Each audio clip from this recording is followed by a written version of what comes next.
Incoterms? Vamos lá. O Incoterm, ele serve para quê, gente? Para ele dizer quem que é responsável pela carga a partir do momento em que essa carga foi entregue pelo teu fornecedor, até onde o teu fornecedor tem responsabilidade, né, no transporte dessa carga ou no risco dessa carga, se acontecer alguma coisa, e até onde e aonde começa a sua responsabilidade como comprador. Então, o Incoterm serve para isso, tá? Ele é atualizado a cada 10 anos, então em 2010 foi atualizado e agora 2020 acabou de ser atualizado. Então, eles sempre dão uma atualizada, mudam um ou outro, mas não muda muita coisa não, tá? Eles tentam sempre se adaptar com as mudanças aí que vem acontecendo no mundo em relação ao comércio, ok? Então, de acordo com a ICC, que é a Câmara Internacional do Comércio, as regras Incoterms, que são os International Commercial Terms, significam o quê? São uma norma internacionalmente reconhecida e são usadas no mundo inteiro em contratos nacionais e internacionais para venda de mercadoria, tá? Então não é só usado para transporte internacional. Você também no Brasil negocia se vai ser uma carga FOB, se vai ser uma carga CIF, tudo isso você negocia com o seu fornecedor na hora que você está comprando essa mercadoria, né? Então, os Incoterms, eles existem desde 1936. Ele veio para quê? Para padronizar essa forma de negociação entre os países. Porque você imagina a bagunça que era antes disso, né? Mas vai entregar aqui, vai entregar lá, como é que é? Não, não foi isso que você falou. Você disse que ia colocar a carga para mim lá no porto. Não, eu não falei isso, não. Só um exemplo. Então, quando você coloca lá FOB, já está definido qual que é a tua responsabilidade como vendedor e já está definida a tua responsabilidade como importador. Se você colocar lá Ex-Works, já está definido até onde o teu exportador vai ter que cuidar dessa carga e a partir do momento em que acaba a responsabilidade dele, começa a sua, tá bom? Então, por isso que eles são muito importantes. Ele define essa responsabilidade. Eu deixei para vocês aqui, embaixo desse vídeo, eu acho que eu não deixei, mas eu vou deixar depois, esse link aqui, que é da Câmara Internacional do Comércio, para que vocês possam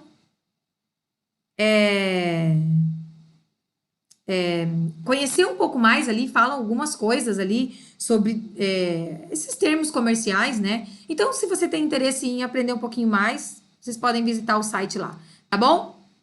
Vamos lá. Vou falar para vocês sobre os mais importantes. Nós temos 11, são 11 Incoterms no total, mas essa aula ficaria muito longa. Eu vou mostrar depois uma tabelinha com os 11, mas agora eu vou falar um pouquinho mais aprofundadamente sobre os que a gente mais usa em relação à importação no Brasil e em relação à importação da Ásia, tá? Vamos lá, o primeiro que eu vou mostrar para vocês é o EXW, que é o Ex-Works. O que significa isso? Significa que o exportador ele vai entregar a mercadoria para você lá no pátio da fábrica dele. Ele vai dizer assim, ó, vai ficar pronto daqui 30 dias e você retira aqui na minha fábrica. Então, é o famoso retira, né, que a gente tem aí nos transportes nacionais. Você retira aqui na minha fábrica. A responsabilidade de frete rodoviário é sua.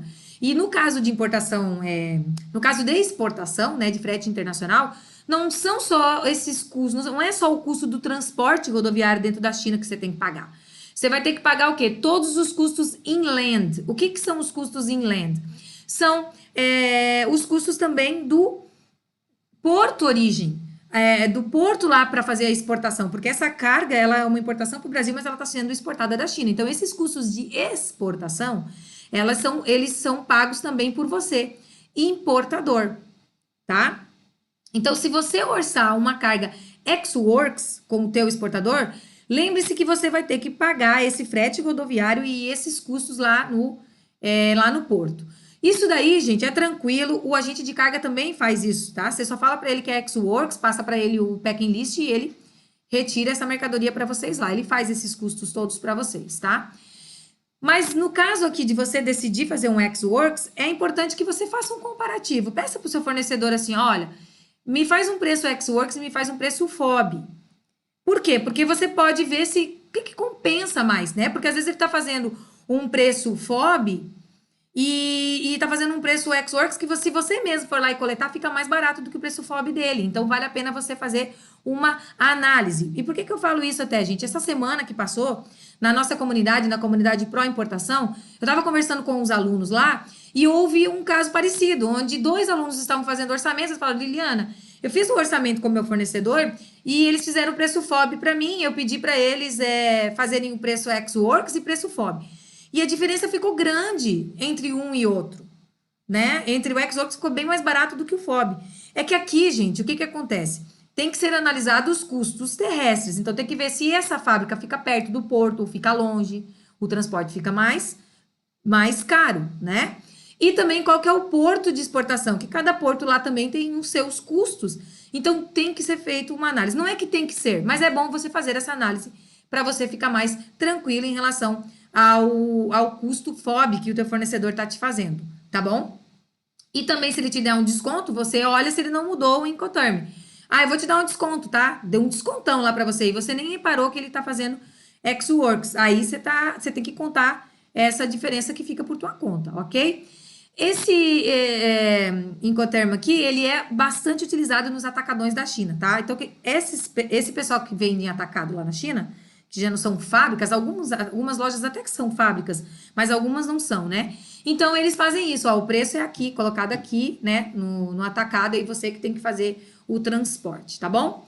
Outro que é bastante utilizado é o FOB, que é o Free On Board. O que que significa isso, tá? Significa o seguinte, que todos os custos, até a mercadoria ser carregada no navio, são de responsabilidade do exportador. No ex-works, você paga esses custos. No FOB, o fornecedor paga esses custos todos, inclusive o transporte terrestre, e coloca a sua carga em cima do navio. A partir deste momento, tá? É por sua conta. Você paga o frete, você paga o seguro. Mas as taxas inland ali é o teu exportador que paga, tá? Na verdade, gente, é o seguinte, é o mais indicado. Eu de fato indico mais você fazer esse orçamento free on board, por quê? Porque o teu exportador, ele também tem mais especialidade aí nos processos internos lá da China, né? Ou do país de origem, ele entende mais. Não que o seu agente de carga não vai entender, ele também entende. Mas quando você faz dessa forma, o exportador, ele coordena todo o processo até colocar o teu container lá em cima do navio. Então, é uma coisa menos para você precisar correr atrás. Mas, como eu falei, faça uma análise de custo, né? Vai que vale a pena você fazer ex-works e você coordenar esse processo inland lá no país de origem. Pode ser também, tá? Qual que é o outro que é utilizado também? É o CIF, né? Que é o Cost Insurance and Freight. O que é o CIF? O CIF, gente, o exportador, ele se responsabiliza por todos os custos até a mercadoria chegar no porto de destino que você escolheu. Então, quem escolhe o porto de origem lá na China é o exportador, porque é ele que carrega, né? Assim como no FOB, é ele que define aonde ele vai deixar a sua carga. E aí ele vai pagar pelo frete e pelo seguro também. Quando essa mercadoria chegar no Brasil, aí a responsabilidade dali para frente é sua, de nacionalizar, é tudo por sua conta, ok? Eu não recomendo utilizar o CIF, por quê? Porque o CIF, gente, você perde o controle sobre o processo de frete. Quem que contrata o agente de carga? É o próprio exportador. Você pode pensar, pô, então pode ser bom, Liliana, porque daí eu recebo a mercadoria aqui e daqui para frente é comigo, né? De fato, é isso que acontece. No entanto, gente, se der algum problema durante o seu processo de transporte, não é você que vai conseguir coordenar isso, sabe? É o seu exportador que coordena. Então, o que acontece? A gente sabe que o Brasil tem algumas peculiaridades, né, de carga e tal, então eles não são especialistas no Brasil.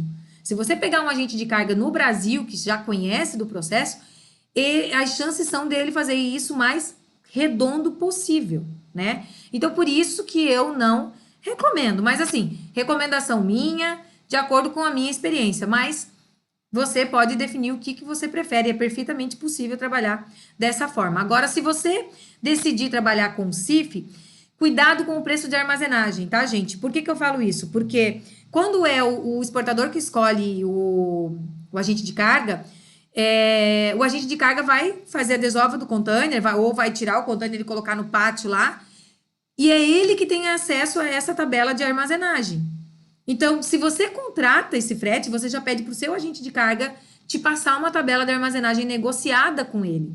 E aí você não vai ter surpresa. Neste caso, não. É o agente de carga do exportador que tem acesso, e às vezes eles nem têm tabela negociada e acaba que a armazenagem fica cara, tá bom? Então, esses são os mais utilizados. Eu vou falar agora para vocês aqui quais são os 11, bem rapidamente, só para vocês saberem que existe, tá? Quais são destinados só para o transporte marítimo e quais podem ser usados em todos os modais, ok? Vamos lá. Então, esse é o Incoterm 2020.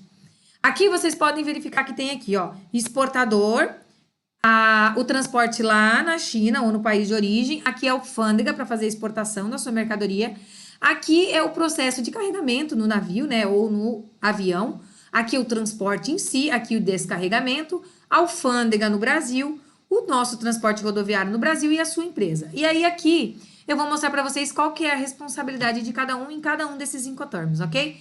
Ex-Works, então, gente, eu já falei para vocês, né? Mas só para vocês verem aqui, ó, lilás e amarelinho claro. Então, o transporte e o risco é todo por conta do importador. É você que corre o risco, é você que tem que pagar o seguro, é você que tem que fazer o transporte desde a fábrica até do teu exportador até chegada na sua empresa, ok?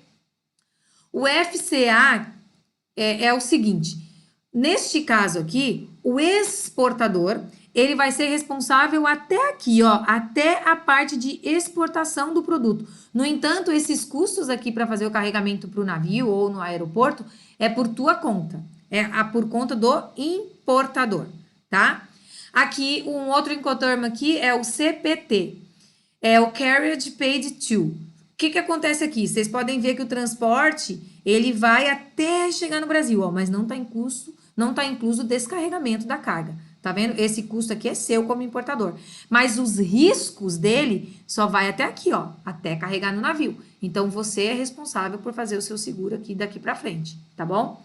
O CIP, que é o Carriage and Insurance Paid To. O que é o CIP, gente? O CIP é como se fosse o nosso CIF, só que o CIF você só pode usar para carga marítima, tá vendo aqui o CIF aqui embaixo? É só para marítimo. O CIP é quando você pode usar tanto para marítimo quanto para aéreo, mas no aéreo você não pode falar, eu vou fazer uma carga CIF no aéreo, entendeu? Você tem que falar que é uma carga CIP. Então, vamos lá. O que tem aqui? O transporte é até a chegada no Brasil, o risco é até o carregamento, mas ele vai pagar o seguro. A obrigação de pagar o seguro desta carga, né, é do exportador até a chegada no Brasil. Daqui para frente é por sua conta e risco, tá? O DAP, que é o Delivered at Place, é até a chegada no Brasil. Aí tem o DPU, Delivered at Place Unloaded. O que é isso aqui, tá, gente? Esse processo aqui é o seguinte, o teu exportador, ele é responsável por fazer o transporte até o Brasil e até o descarregamento da carga, tá vendo? Ele vai deixar a carga pronta para você só nacionalizar, já fora do navio ou fora do avião, no caso. E ele vai se responsabilizar, o risco vai ser dele até aqui. Então, aqui é até a chegada, mas aqui é até descarregar. Unloaded, tá vendo? Até descarregar a carga. O DDP é Delivered Duty Pay. Esse aqui, gente, é um que não pode ser utilizado no Brasil, tá? Tá vendo aqui, ó? Seria bom demais para ser verdade, né? O exportador seria responsável por tudo. Ele é o contrário do ex-works. Do ex-work. É o contrário, tá vendo? Olha aqui. O exportador vai ser responsável por tudo, desde o carregamento até entregar, inclusive pagar os impostos e tudo. Só que isso no Brasil não é permitido, porque o exportador, ele não tem permissão para pagar esse imposto no Brasil. Só quem tem permissão de pagar o imposto no Brasil é o próprio importador, tá? Então, não é permitido usar o DDP no Brasil. Aí temos agora os Incoterms aqui, que são utilizados só para marítimo, tá? É o FAS, Free Alongside Ship, ou seja, ele vai deixar a tua mercadoria aqui, ó, ao lado do navio, mas o custo de carregamento não é seu, não é do exportador, é seu, tá? O Free On Board, que eu já falei, como vocês podem ver aqui, ó, é até o carregamento. Tá? Até o carregamento do navio. Ele é a mesma coisa que eu faço, só que ele tem incluso o carregamento do navio. Agora aqui, CFR, Cost and Freight. Responsabilidade do exportador, pagar pelo frete. Mas tá vendo que não paga pelo seguro. O risco também dele só vai até aqui, daqui para frente é seu. E aí o CIF, que é tudo responsabilidade do exportador até chegar no Brasil, tanto o frete como o seguro. Daqui para frente é responsabilidade sua. No entanto, o risco seu, se acontecer alguma coisa com essa carga até carregar no navio, apesar de estar assegurado, né? Mas o risco, se acontecer alguma coisa, é todo seu. Tá? Você vai ter a cobertura do seguro, mas esse risco é seu. Ok? Então, esses são os Incoterms aí atualizado agora 2020. Como eu falei, é bastante importante vocês conhecerem, mas foque naqueles 3 que são os mais utilizados que eu falei, tá? É o Ex-Works, FOB e CIF.